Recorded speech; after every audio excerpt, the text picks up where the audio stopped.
Listen, we need to talk about what happens when the flag gets folded and the funeral's over. Because that's when the reality of the VA system hits your family the hardest. Most of us are walking around thinking our spouse is just going to keep getting that 100% check forever. That is a flat out lie. The second thing that we're doing is when a veteran passes away, that disability check stops cold right when they pass away. If you haven't sat down and looked at the difference between DIC and the survivor's pension, your family's going to be staring at a financial cliff while they're trying to grieve. We're going to fix that right now. So let's start with DIC, or Dependency and Indemnity Compensation.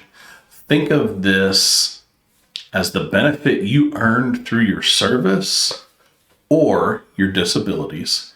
It's a tax-free monthly payment, and here's the most important part. It is not income dependent. Your spouse could be a CEO making $500,000 a year, and the VA will still send that DIC check every month because it's a compensatory benefit. For 2026, that base rate is sitting around $1,699.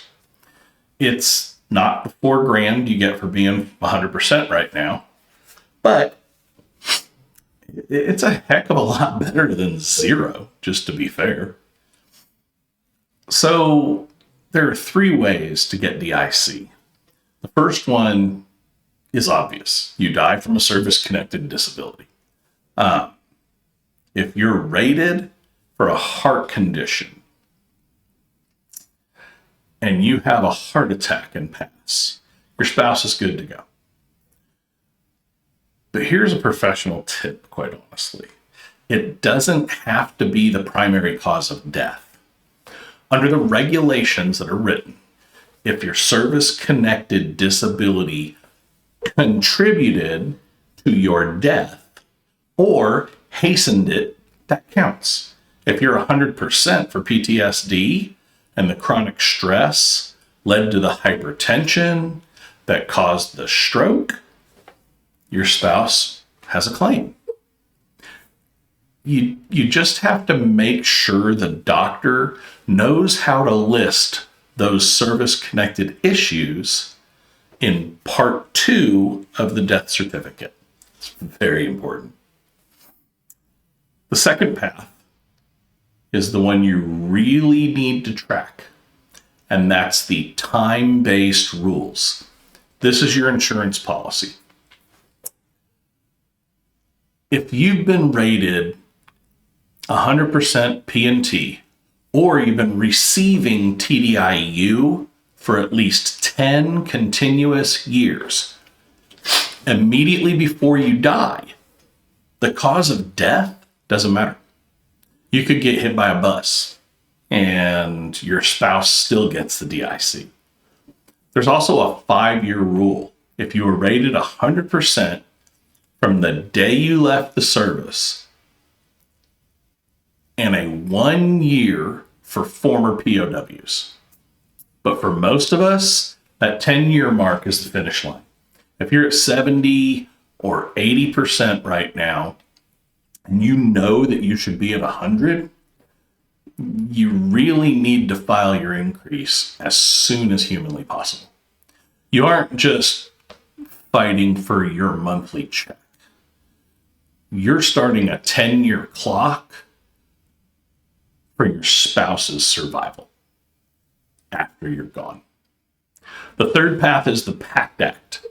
As we sit in 2026, the VA is still processing retroactive DIC claims for survivors whose veterans died years ago from toxic exposure. If you're a survivor watching this and your veteran died of lung cancer or a respiratory issue back in the day and the VA denied you, go back and file a supplemental claim on Form 20-0995. The rules changed, and you might be sitting on years of back pay at this point.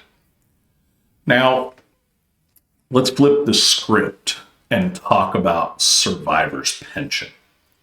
This is completely different. This is a safety net, not an entitlement. To get this, the veteran had to serve during a wartime period, and remember, the Gulf War period is still technically open in 2026. But the death does not have to be service connected. There's a catch. And the catch is money. The VA looks at the survivor's net worth, and for 2026, that limit is a hair over $163,000. Now that sounds like a lot of money, but the VA counts the survivor's annual income plus the assets in that number. They don't count your primary house or your car,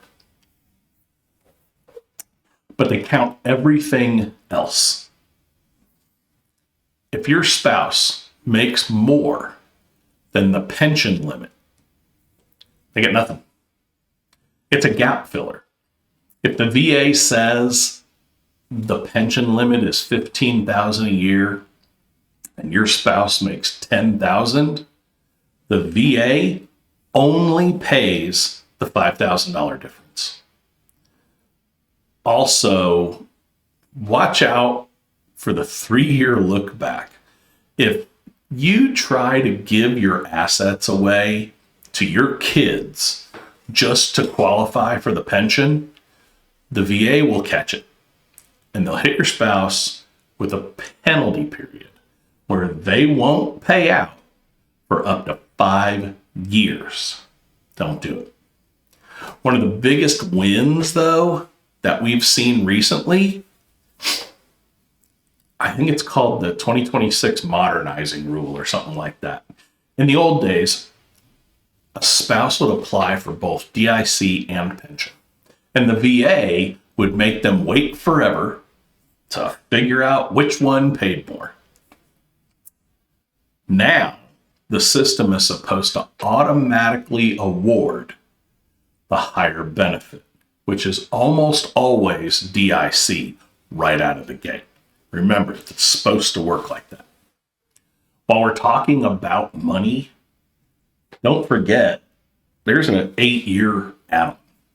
If you are married for the 8 years leading up to your death, and you're 100% P&T for those same 8 years, the VA adds an extra $360 a month to the DIC check. It's basically a loyalty bonus for the spouse who took care of you. What else? There's also the zombie claim issue, right? What the VA calls accrued benefits. If you die while you have a claim pending, that money doesn't just go back into the VA's pocket. Your spouse has 1 year to file Form 21P0847 to substitute themselves into your claim. They step into your shoes. They keep the claim alive. And if it wins, they get all that back pay from the time you filed until the day you died.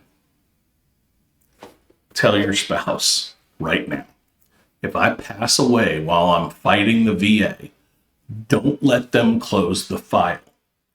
File the substitution form immediately. Now, the biggest mistake I see is the remarriage trap. If your spouse remarries before age 55, they lose their DIC. If they wait until after 55, they keep it for life. There's talk in Congress right now about lowering that age actually to 50. But for right now, 55 is the magic number. So what's the move, right? First, you need to go find VA form 21P 534 Easy. That's the everything form for survivors. Put a copy in a folder with your DD-214, your marriage license, and your most recent rating decision. You'll have to keep up with that. Tell your spouse if something happens, this is the first form you mail. Second, if you aren't at 100% or TDIU and you know your service-connected issues are getting worse, file for the increase. You're not being greedy. You're just getting what you've earned and protecting your family's future, quite honestly. The VA isn't going to come looking for your spouse to give them this money. The spouse has to go get it. Make sure they have the map to do it before you're gone. I put the links to the 534EZ and the substitution forms in the description below. Download them, print them, and put them in your in case of emergency folder at home or your safe or wherever you're keeping those documents. If you don't have a safe or you don't have a folder, let that be the first thing that you do right now. So if you'd like me to walk through exactly how to fill out that 534EZ form so that you can have it ready for your spouse, drop a comment below and let me know. Thanks everybody for watching. Take care. We'll see you next week.